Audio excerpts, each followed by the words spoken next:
Is landscape architecture a good job and career?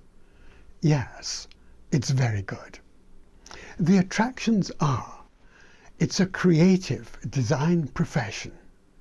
You spend your days dreaming about excellent places and working to make them. You contribute to easing the world's environmental problems on a local and step-by-step basis. The principle that we should think global and act local comes from Patrick Geddes, who was the first UK citizen to use the term landscape architect in the sense given to it by Frederick Law Olmsted in the 1860s. The demand for landscape architects is on an upward trend because environmental quality is an income elastic good. As we get richer, we want better places to live in, to work in, and to enjoy in our leisure time. Since I'm a Londoner, I'm illustrating this video with clips of well-composed, man-made landscapes in London. And since I prefer the plain truth to marketing spiel, I'll start by telling you about a problem landscape architects face and about how to solve it. The problem is that despite the landscape profession's many great successes, the term landscape architect is poorly understood by the general public and by the other design professions. The consequence, too often, is that opportunities for creating brilliant new landscapes are squandered. Muddling it up with the older term, landscape gardening, too many people think that landscaping means planting. It doesn't. We do produce planting plans, but they can hardly be 5% of the profession's workload. Other people think you can make a good landscape by planting and paving, which is also wrong.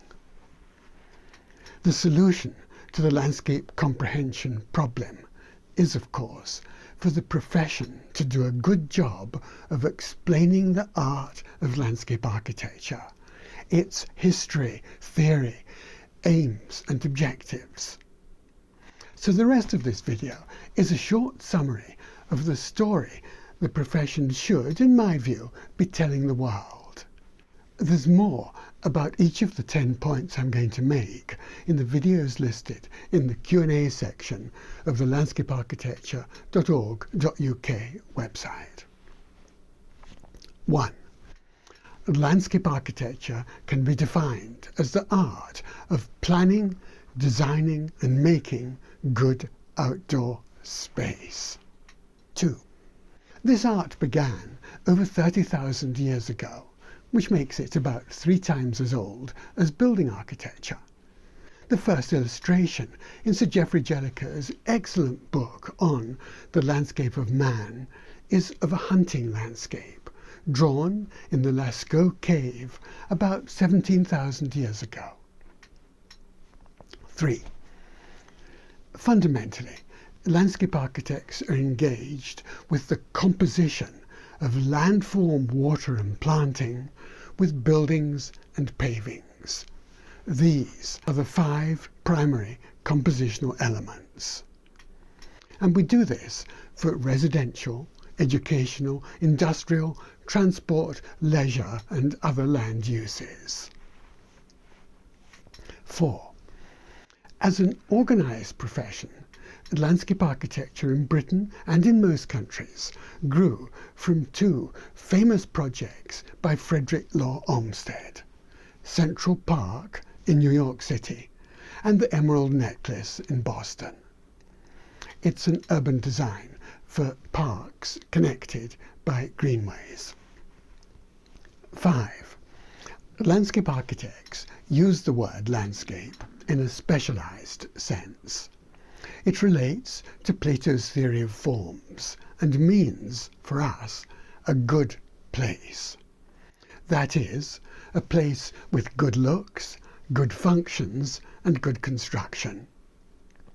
This differs from the way the word landscape is used by painters and by geographers. 6. We use the word architecture in the sense set out 2,000 years ago by Vitruvius Pollio for the task of integrating the work of other specialists. When composing landscapes, this includes building designers, engineers, hydrologists, and horticulturalists, and others. 7. Modern landscape architecture, as practiced in the 20th century, rests on a linear design method, often described as survey, analysis, design. It was, perhaps, more scientific than artistic. 8. In the 21st century, landscape architecture is moving towards a more sophisticated and creative design method. Known as landscape urbanism, it is a conceptually layered approach with the technical layering often provided by CAD and GIS software. The letters stand for computer-aided or assisted design and for geographical information systems. The layers we use relate to the natural world, to the man-made world, and to the Vitruvian objectives of creating places which are functional, beautiful, well-made, and healthy. 10. The landscape profession's focus on design with nature, which Ian McHarg advocated in his super 1969 book, has grown into a creative approach to conservation, sustainability, and adaptation to climate change. I wish I'd known about these points on the first day of my landscape architecture course at Edinburgh University in the autumn of 1969. And I'd have welcomed some information about salaries before I applied. You can now find this on the websites of the Bureau of Labour Statistics in the US and from prospects.ac.uk in Britain and from similar websites in other countries. The income of principals in private offices and in the public service can be way above the median salaries given on these websites. Or, if, for example, you work part-time or from home, they can be below the median. My own experience has been that landscape architecture is a fascinating, rewarding, and enjoyable career.